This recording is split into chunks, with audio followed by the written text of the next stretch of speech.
Welcome back to the channel, my friends. Warhammer Man Studios, I'm Warhammer Man, and today we're taking a look at the Emperor's Children brand new detachment rules. This video is sponsored by the Game Bunker. More on that later. Perfect your excessive assaults with the new Emperor's Children detachments. And just a reminder for those freshly tuning in, my voice is still struggling, so I apologize about that. I had a 3-day marathon of games of Warhammer 40,000 at Cherokee Open. I was playing my Death Watch as always. I did win Best in Faction and got like 32nd place overall out of 300 people. And my final record was 5 wins with 2 losses and 1 tie.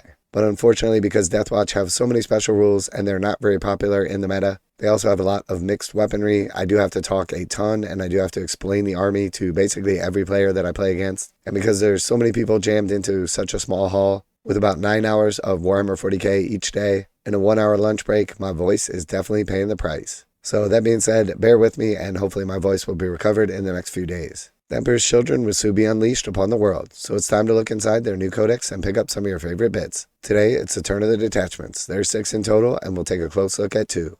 The army rule is the Thrill Seekers, which plays off their unnatural agility, letting the Sons of Fulgrim flip between combats so long as enticing new morsels present themselves. So the Emperor's Children army rule, Thrill Seekers. If your army faction is Emperor's Children, this unit is eligible to shoot and declare a charge in a turn in which it advanced or fell back. But when doing so, it cannot target a unit it was within engagement range of at the start of the turn. It cannot target a unit that was the target of another unit's charge or attack this phase. So advance, fall back, shoot, and charge is an extremely powerful ability, very, very powerful in 40k, but this one does come with a couple of caveats. So you can't fall back and charge or fall back and shoot a unit that you are already in combat with, and then you also cannot target a unit that was already attacked by another unit this phase, or the target of another unit's charge this phase. So it's not overly restrictive, but it means basically you have to go for like a fresh unit. So definitely going to take a little bit of time to get used to. You're going to have to base your strategy around these caveats, and I do expect people to mess this up, at least initially.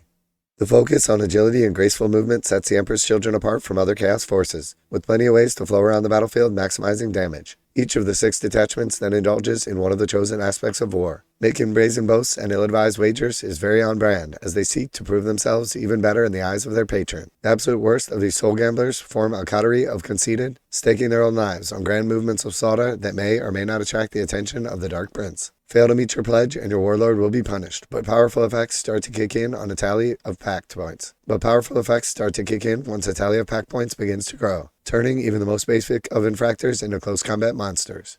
So our first detachment and rule is the coterie of conceited, pledges to the Dark Prince. At the start of the battle round, if your warlord is on the battlefield, you must pledge a number to Slaanesh representing how many enemy units will be destroyed this battle round. At the end of the battle round, if the number of enemy units destroyed in this battle round is greater than or equal to your pledge, you gain a number of pact points equal to your pledge. Otherwise, you do not gain any pact points this battle round, and your warlord model suffers a D3 mortal wounds. Alright, so basically you're going to have to figure out how many different units you're going to be able to kill at the absolute minimum. You're also going to have to select this at the start of the battle round. So if you go first, you're already going to be in position to determine this. If you go second, your opponent can make some moves, and then you're going to have to make moves accordingly to still make sure to complete your pact. But either way, you're going to have to kill that certain number of units over the battle round, or you're going to pay the price. So Emperor's Children units from your army gain a bonus depending on how many pact points you have gained during the battle, as shown below. These are all cumulative. So you're going to get bonuses at 1, 3, 5, and 7. And then certain armies, like ones that have a ton of individual small units that are easy to kill, you're going to benefit more from.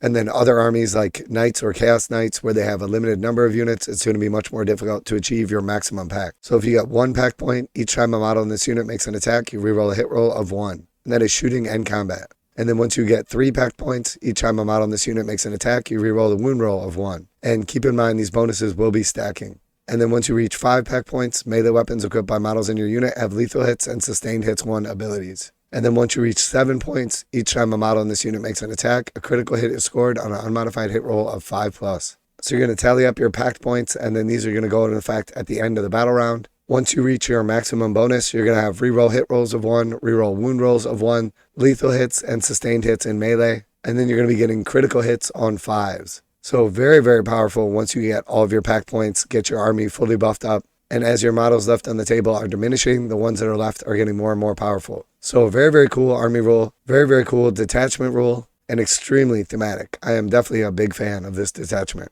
Now a quick word from today's sponsor, Game Bunker. Game Bunker carries a full range of Games Workshop products including miniatures, terrain, paint tools, and more. Game Bunker offers 15% off MSRP for most Games Workshop products with the discount code WHMS. Receive free shipping in the continental United States on orders over $145. Online orders ship out within 24 hours. Game Bunker is a veteran-owned business. Use affiliate link below, enter discount code WHMS to save 15% on most items at checkout. For fast, friendly service with a discount on your favorite tabletop wargaming purchases, visit GameBunker.net and let them know that Warhammer Man sent you. Characters can soup themselves up even further with enhancements, such as the Pledge of Eternal Certitude for a second chance at life. That's even less likely to happen when an allied unit uses the Embrace the Pain stratagem to redirect an attack of ire onto them, though it's less to protect your leaders and more to hog all the sensations. So first we have the enhancement, Pledge to Eternal Servitude, Emperor's Children model only. The first time this bear is destroyed, take a leadership test for the bear at the end of the phase. If that test is passed, set the bear back up on the battlefield as close as possible to where it was destroyed and not within engagement range of one or more enemy units, with a d6 wounds remaining, up to its wound characteristics.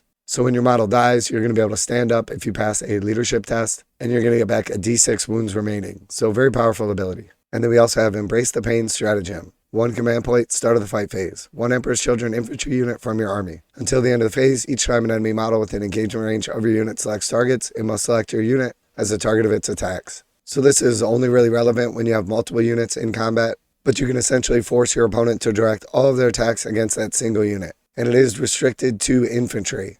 So you're not going to be able to use this on like Fulgrim to pull all of the attacks at him and then keep something else safe. It's going to be the opposite. Your infantry unit is going to be able to protect other infantry units or your other monsters, etc. But again, very powerful stratagem.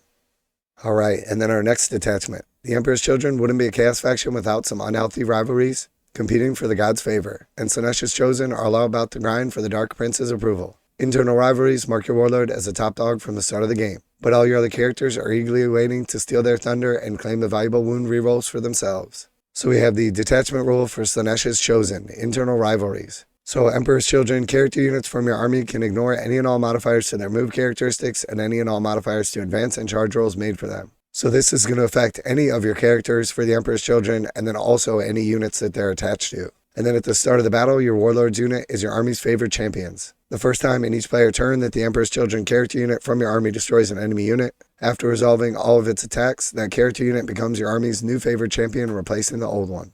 So your warlord is going to start off with this bonus, and then each turn, the first Emperor's Children character unit to kill an enemy unit is going to become your army's favorite champions. And then the favorite champion benefit is each time a model in your army's favorite champions unit makes an attack, you can reroll the wound roll. So very powerful ability, being able to reroll all of your wound rolls shooting and combat.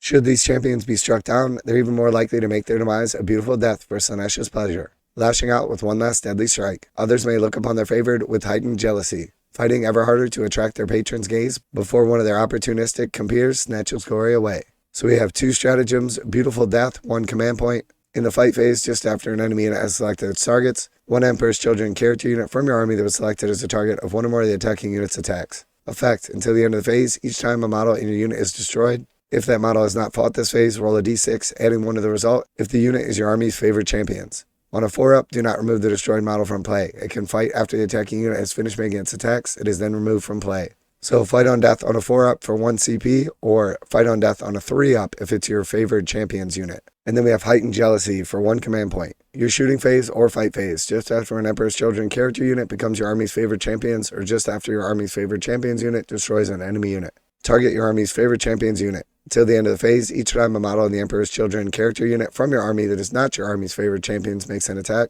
add 1 to the strength characteristic of that attack. So you'll be able to pop this for 1 command point as soon as your favorite champions unit destroys an enemy unit, or as soon as a new Emperor's Children character unit becomes your favorite champions unit. And then all of your other character units are going to get +1 to the strength of their attacks. And that is for shooting and combat. So very good, but definitely situational.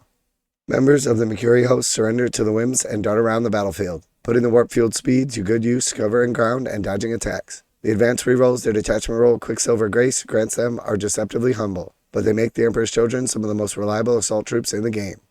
The Rapid Evisceration detachment trades leg power for horsepower, bundling its troops into a selection of powerful transport vehicles while empowering those who disembark with the detachment roll Mechanized Murder. Its stratagems similar want you to use a vast motor pool of transports, allowing them to slip into strategic reserves, disembark troops right into melee, and more.